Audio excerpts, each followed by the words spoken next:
Hey, everybody. So I don't know if you've been watching Pam and Tommy, the series on Hulu.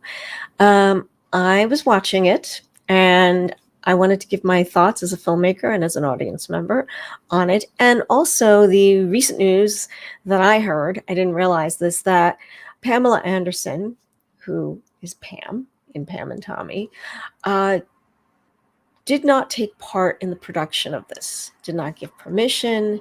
And so a question comes to me whether this series should have been made or not. Is this series doing justice by her?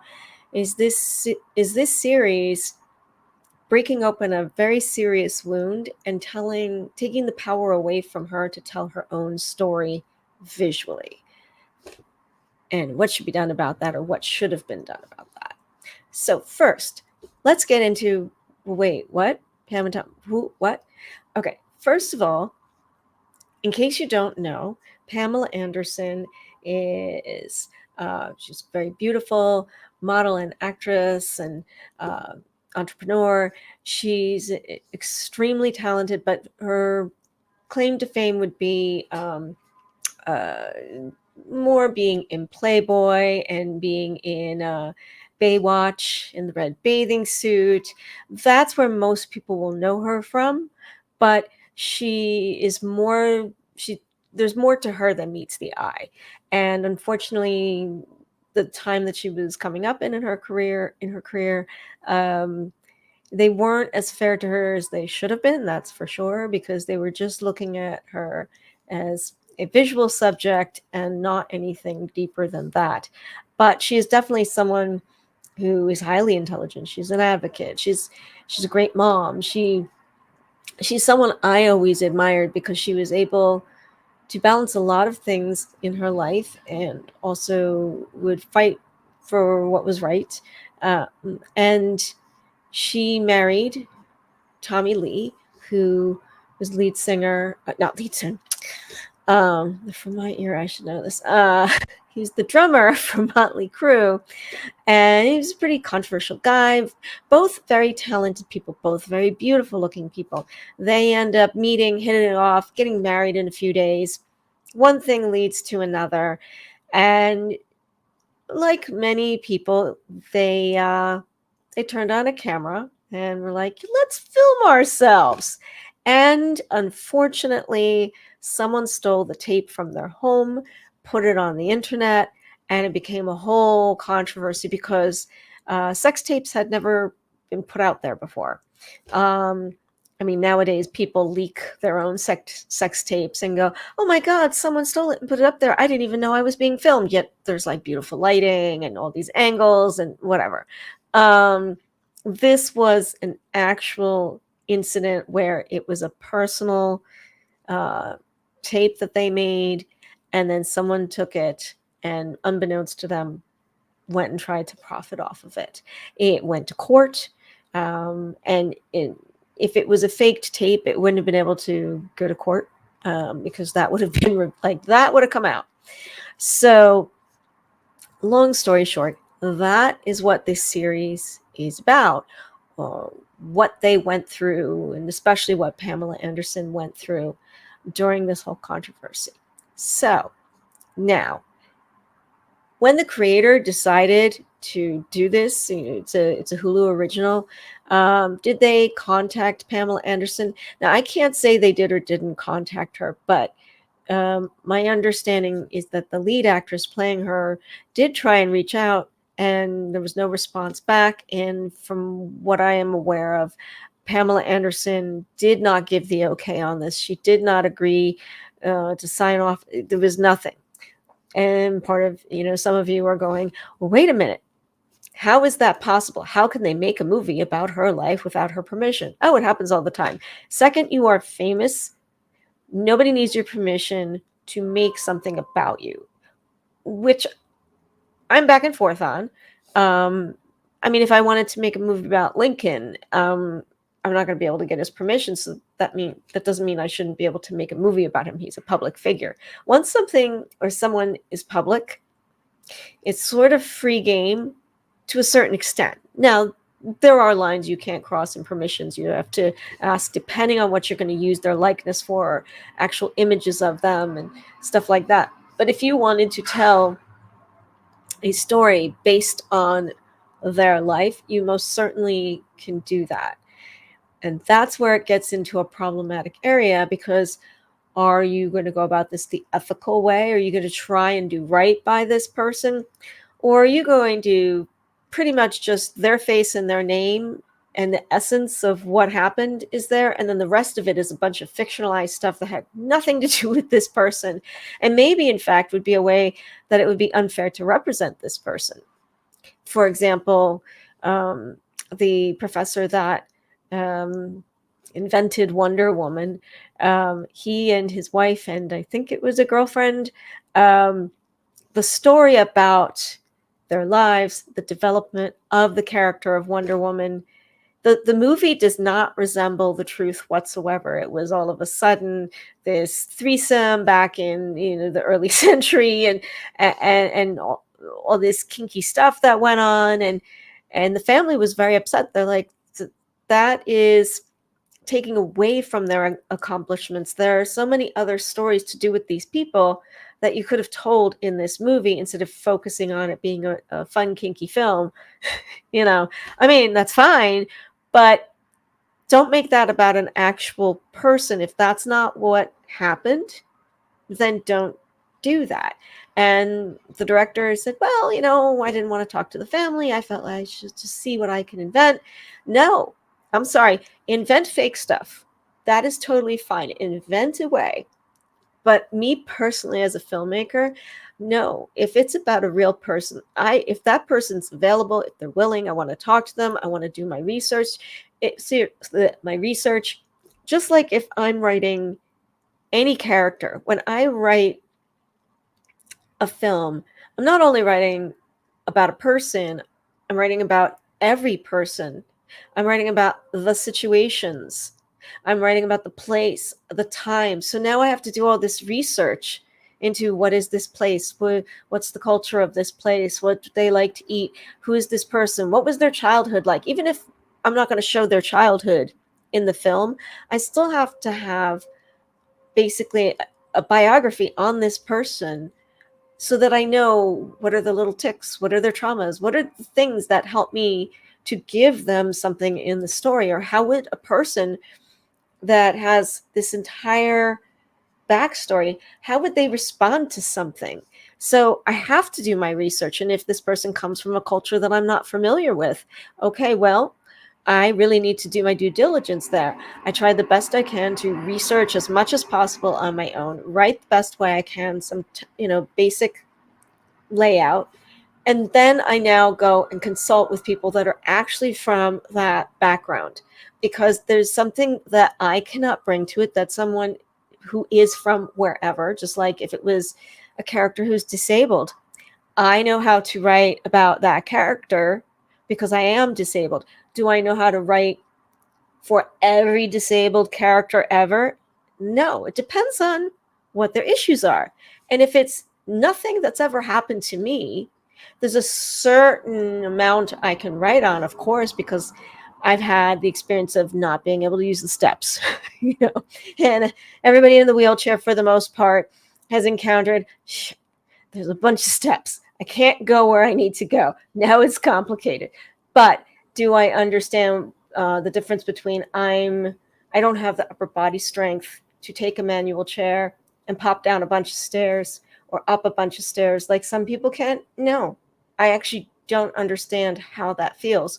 Could I try and guess it? Of course. Would I rather try and talk to someone about, is that intimidating? To me, that seems terrifying, to go down some steps and you're just holding on with your wheels, your hands. That's it. You're going to hope that you don't lose your grip or anything. Or maybe you feel confident. It's no big deal. Maybe it was not a problem at all. I don't know. I know this is a stupid example, but the point being, you have to do your research if you are going to create a world with people in it, let alone if it's based on an actual person.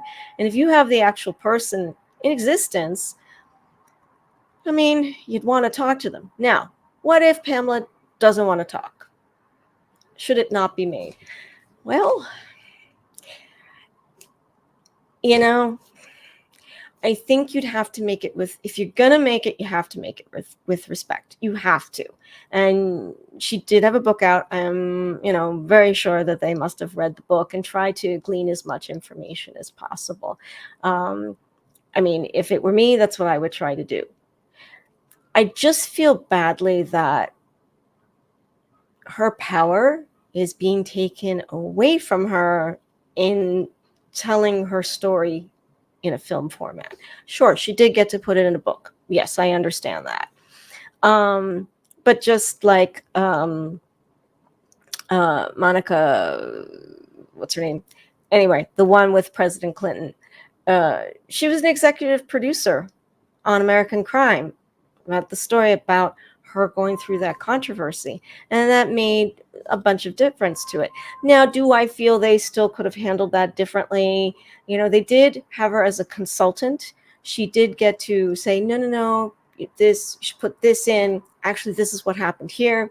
Did they take creative license with some stuff and wanted to know, but I really want my stuff that I came up with, that I fictionalized, and I want to put here. And she's like, well, it didn't really go like that. Yeah. Again, what do I think of that? Me personally, I would first want to hear what this person has to say and work from there. Obviously, you have to fictionalize some stuff in order to make it structurally work. Because unless you have a court stenographer following everybody around all over the place, or there's a videotape of every little moment so that you can put down the exact dialogue of absolutely everything that's happened. No, something at some point has to be fictionalized. As long as you're getting the point of what happened, and do people remember what was basically said, or was there some specific line they remember saying to somebody? There's something, for the sake of creating it, that you have to fictionalize.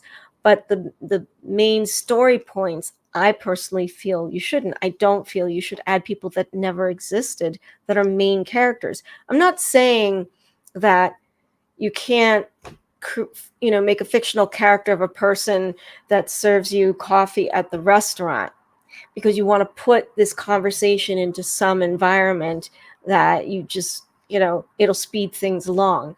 And as long as it's not affecting a plot point, who cares? But when you're inventing a best friend that never existed and making them a memorable character, or inventing a spouse, or inventing children, or taking away children, I don't know.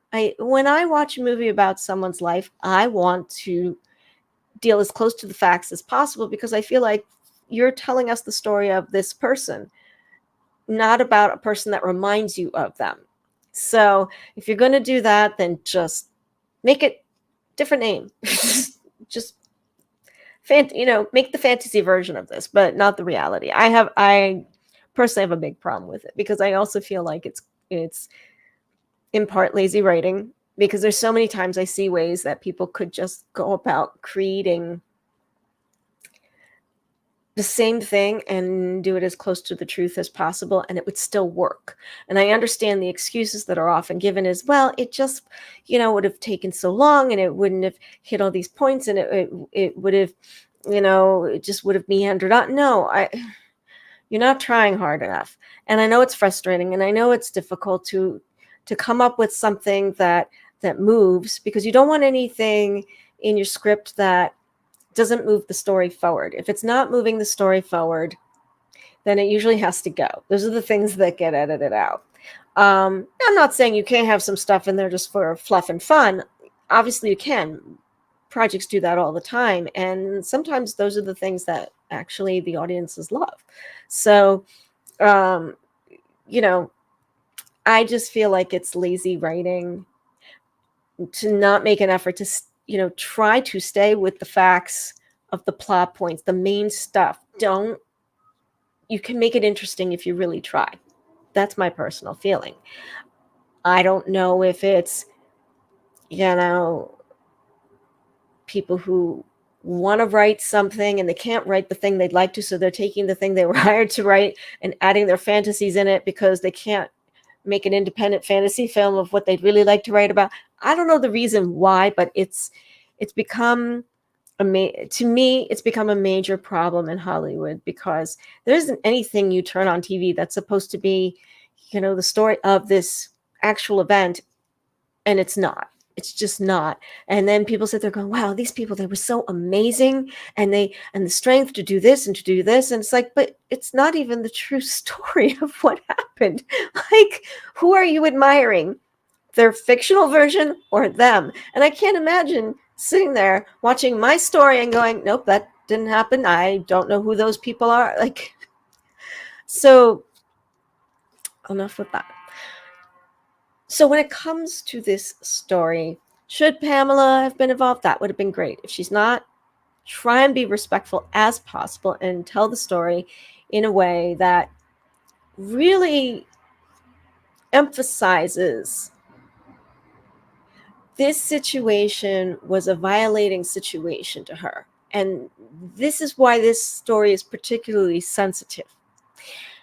Now, a lot of people are going, yeah, but she posed nude in Playboy. She used to do all of this stuff where she just was able to flaunt her body. What's the big deal about this? Well, number one, she didn't decide to do this. She didn't decide to, hey, honey, I tell you what, crazy idea. Let's film ourselves making love and let's throw it on the internet and see what happens. No, this was not what happened. So this means that when it came to her body, it was not her choice whether it was shown, and what she was doing with her body was shown to the entire world. That is a violating experience. Some people are like, is it? Yes, it is. Now, here's why I say that. I'm sure everybody has had at some point some violating, humiliating experience, whether it was you were, I know I got to be careful with the words here on YouTube, whether there was some SA that happened in your life, whether you were getting undressed and then you saw someone outside was looking at you, or whatever it is. Everybody's had something where there was something you were doing that was not supposed to be seen by certain other people or whoever other people, and how you felt at that moment. How did that make you feel? Did it bother you for a long period of time? Were you able to just go, whatever? But if it bothered you, that is now magnify that to, you're being intimate with your partner, and now the whole world gets to see that. That's huge. I mean, how would that not be traumatizing? And especially, she is an SA survivor, from younger, when she was, I don't know if she was a teen, but she was a young girl, and that happened to her. And now this happens to her.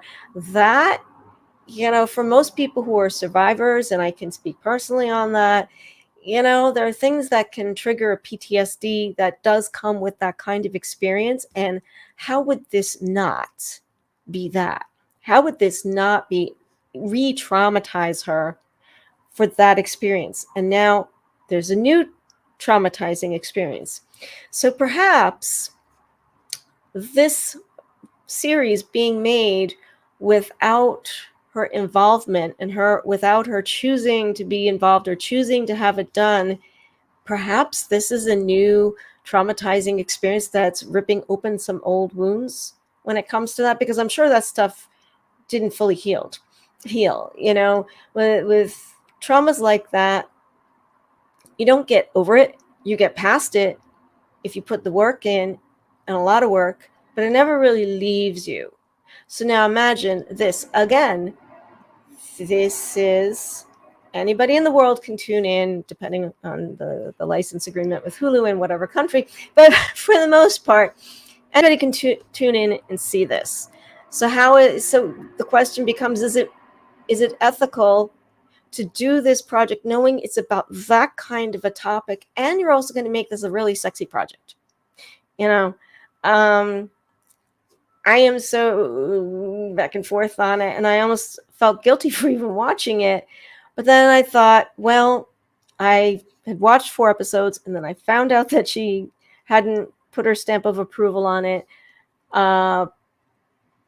I will watch it, but I feel that it is important to say there's something that's not totally right about it, and hopefully everyone can see what this experience would have done to her, and maybe, be supportive of that, or maybe even look at women differently that have gone through a situation where, normally the victim has gotten punished in the past. When you're a woman, if goodness, if you dressed sexy and something horrible happened to you, or for a living you take your clothes off, or whatever you do for a living that involves some state of undress, and then something horrible happens to you, whatever that something is, whether it's like this, whether it's somebody taking advantage of the situation, whatever it is, and then the woman gets blamed.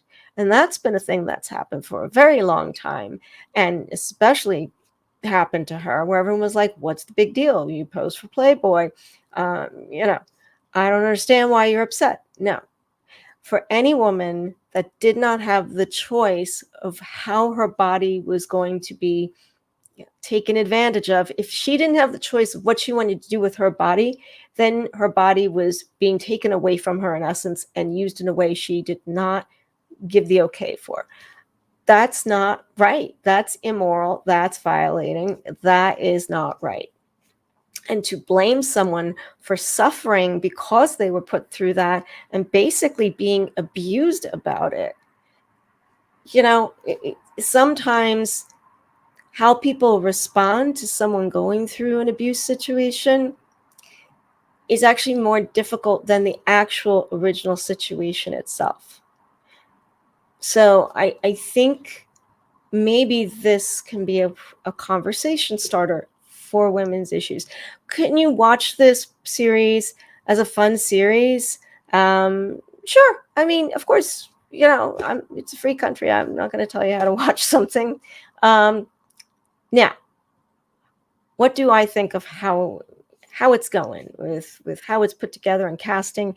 I mean, I will say that the actress playing Pamela Anderson, they really did a good job visually. I mean, she really, and her performance, well, the performances of her and the actor playing Tommy, they're very good, but at the same time I have a little problem with, sometimes a big problem with, that they're a little too charactery, instead of just they're imitating them, and they're not just becoming them. And I feel like that's kind of reading, and it bothers me a bit. Versus Seth Rogen, his character, he's just being the guy, and the other one, oh, his name is escaping me. Anyway, the guy who helps him to put the films out. Again, he's playing a very character-y person, but he's just being him. Versus the ones playing Pam and Tommy, no, it's just a little bit too over the top in the wrong way, and I feel like that does not help us to feel for the situation in the way that we should. If you were going to make it charactery, then everybody in the entire thing needs to be that way, and it needs to be a style. And right now, it's not that way, because there's too much of a mix, and then they're the only two that are being charactery. So that becomes a problem for me, because I sit there going, well, did they have trouble getting into it and finding their way to become those people? Is it because they didn't get to know them? Like, what is the reason? I mean, they're very talented actors, but just because someone's a very talented actor doesn't mean that they are 100% on something. They're very good. Don't get me wrong. Very good. It's just this little thing that really could re-navigate the position of, do we feel empathy for these characters? Or is it more that they're being portrayed more as a punchline? And at times it really feels that way to me. So there's that. I also ask myself the question, if you have no clue who these two people are, and you, like, some 19-year-old watches this, they haven't a clue in the world, does the film work for them? Is this without a generation, that anybody can watch it and fully understand what's going on. Um, I mean, yes, but no. Um, it starts out with Pamela being interviewed on late night TV by Jay Leno. And so we get that she's famous, and they talk about a sex tape. And then we get into the story. We don't get to know anything about Pamela. We don't need to, there's not any backstory so far. I mean, maybe they're gonna, look back at something later on. I have no idea. Same with him. The only thing where we hear about their background, their childhood, or anything is within their conversation, which is fine. And at some point, he talks about his Greek background and he loves cooking Greek food, and family is important to him. Okay, so we learn something about him. In a certain way, I sort of wish they started out showing something about them so that maybe we know who they are as people inside. Maybe.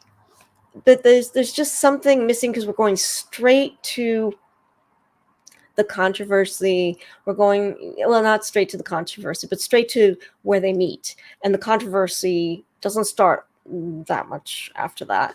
And we're starting with them in a very character-y way. We're I don't know. I wanted to know who they are so that before this thing happens, I feel something for them. Like, oh God, no. Now there is the idea that maybe they just really wanted to make Tommy unlikable and that he deserved this to happen. And that's part of why they're not starting with anything before that. This is possible. But I still feel like if you're going to tell this story of a woman who basically is humiliated in this way for the entire world to see, and you started out sort of making like the butt of the joke, heard the butt of the joke, and maybe making her look a little airheaded, and and almost giving the impression like maybe they weren't the nicest people. You have to watch it to see what I mean by that, but and then when this happens, when it all starts to go into place, I don't know. Do you feel for her? I think that possibly can do a disservice to an issue like being exploited like that for any woman or any man. I mean, because it's not just women that things like this can happen to, you know. Um, so I feel like if the story is about someone's violation, then you shouldn't start off by making them the bad guy like that if you want us to feel for them. So I have a little bit of an issue there. Um, is it a fun project? Yeah, I mean, it is fun to watch if, I can push those things aside. Is there a lot of sex in it? Yes, there's a lot of sex. And to the point that I'm like, why are we still having sex? And yes, if you're going to have this story, would you have to show something? I mean, do you have to? No, you don't have to. I mean, you don't have to show sex. Um, but we're talking about Pamela and Tommy, gorgeous people, sex symbols. So would you show them? You'd want to show something, but it just seems like there's so much more story that could have been told in the episode. Like the amount of time they dedicated in the episodes to this, I don't know. I think there could have been less, a little less, a lot less. There still could have been the fun they were having with it, but just less of it and put more story, quality of story into it. So add a little bit of a problem there with that, but not too much. I will say it's quite, sorry,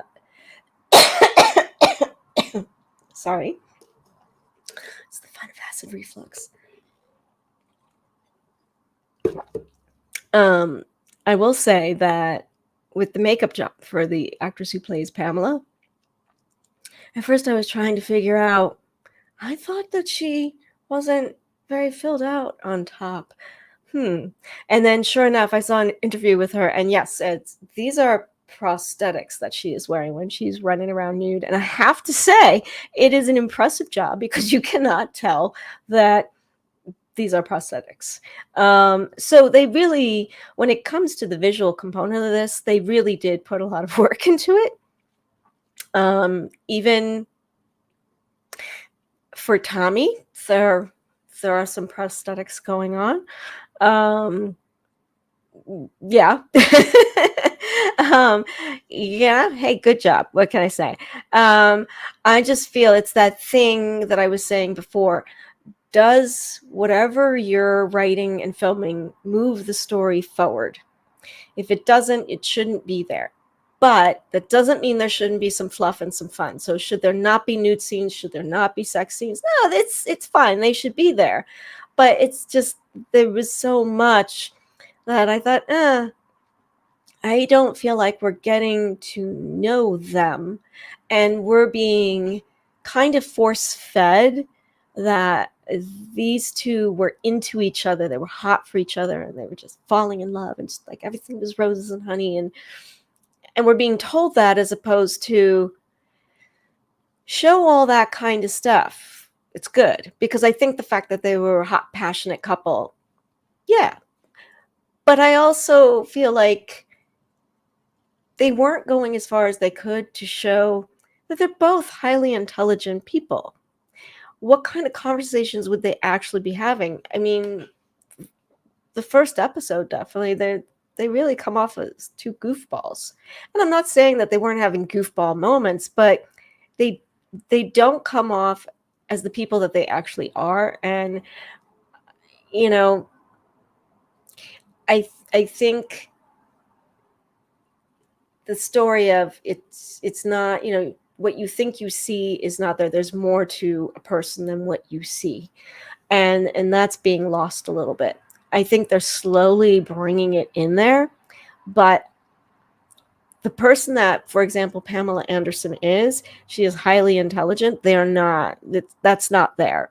You know, she has a great business mind. They're not. All of these things are not there. Are they trying to maybe do an arc and bring her to that? Yes, but you still need to show. If you're going to show a character is highly intelligent, usually right away in the beginning, you want to start with that.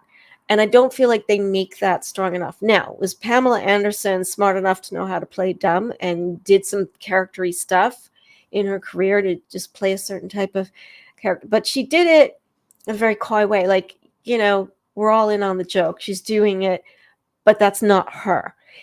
That's the part they're not totally capturing, that some of this was very deliberate. That, like, there's her, the genuine person, and then there's her when she's performing and being very endearing and fun and naughty and all of that stuff.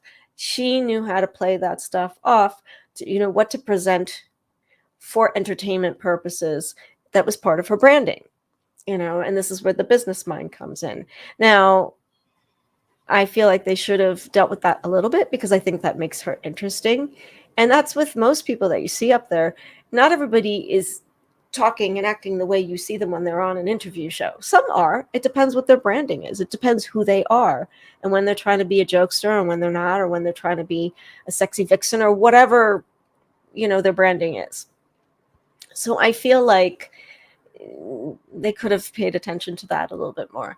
The rest of the story, it is interesting. It's fun to look back in time at what the technology was and how, they're doing a really good job with that. Like, what were things like at that point? Because there wasn't, the internet was really a brand new thing. Nobody knew what a website was.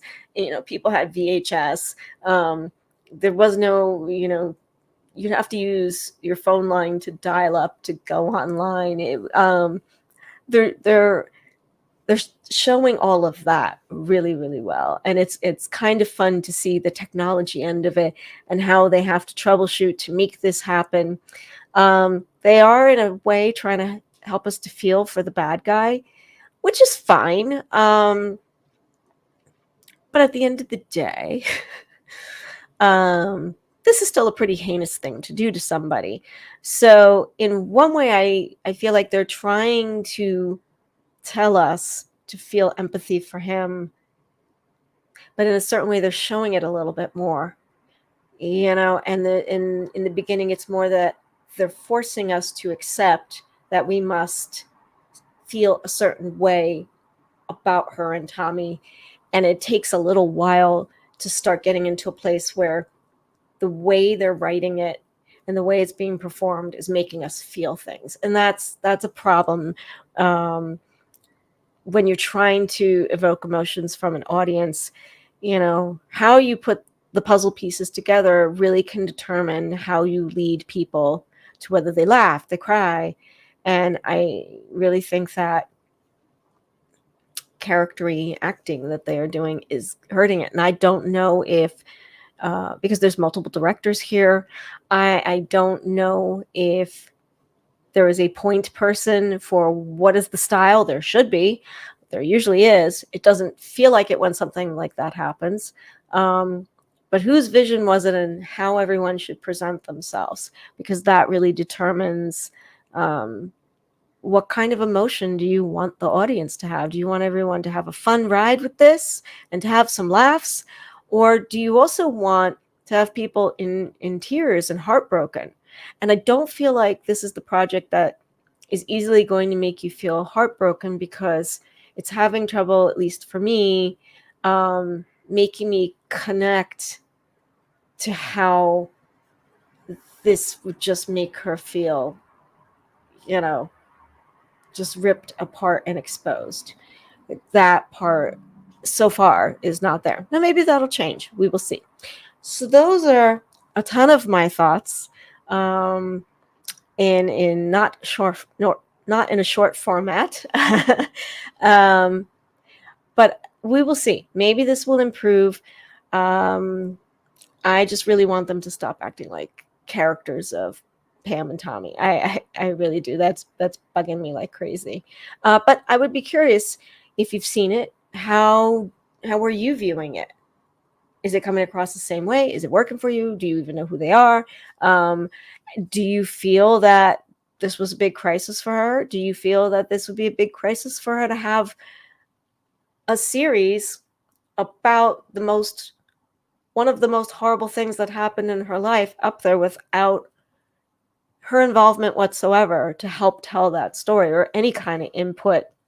I mean, aside from them, they probably read her book, like I said, but still to be able to help tweak it so they're not taking too much creative license, and also just the direction that the characters are taking, which can determine how an audience looks at something, which is the same thing that when people go through a violating situation, how the rest of the world reacts to that situation and therefore how they treat them. And that's why I think this project needed some extra sensitivity as to how it was approached, because it can also help shape how people look at how women are treated and mistreated and violated, and how people should be supported afterwards, and how the victim should not be blamed. No matter what the situation, no victim should be blamed. So I do feel like there is a connection in the psychology of how you approach a project like this, because it can be a lesson. Any time you make a TV show, a movie, you stand to be a conversation starter, in that you stand to teach lessons that people don't even realize they're learning. Like the show Modern Family. There were a lot of people that suddenly looked at a gay couple very differently after that, because it normalized things. And people were like, oh yeah, I have a neighbor who's from Nebraska. It's just like so-and-so. I can relate to whatever it was. The homosexuality wasn't the big, oh my God. It was, oh, and they're gay. Okay, whatever. And that's the thing, is you don't realize that you are being taught as you watch something, even if it's just for fun. So that's where I do feel, as the filmmakers, you do have a certain responsibility of what message are you leaving in the end with this whole thing. So I'd love to hear what you think about that and all of your thoughts, whether you agree with me or not. And that's fine if you don't. that's the beauty of being an audience, is there's multiple different opinions out there on the same thing, and that's okay. And that's actually what makes projects fun. Art is something that everybody's going to see their own version of the same painting of a vase, and that's a good thing. Thank you so much. Talk to you later.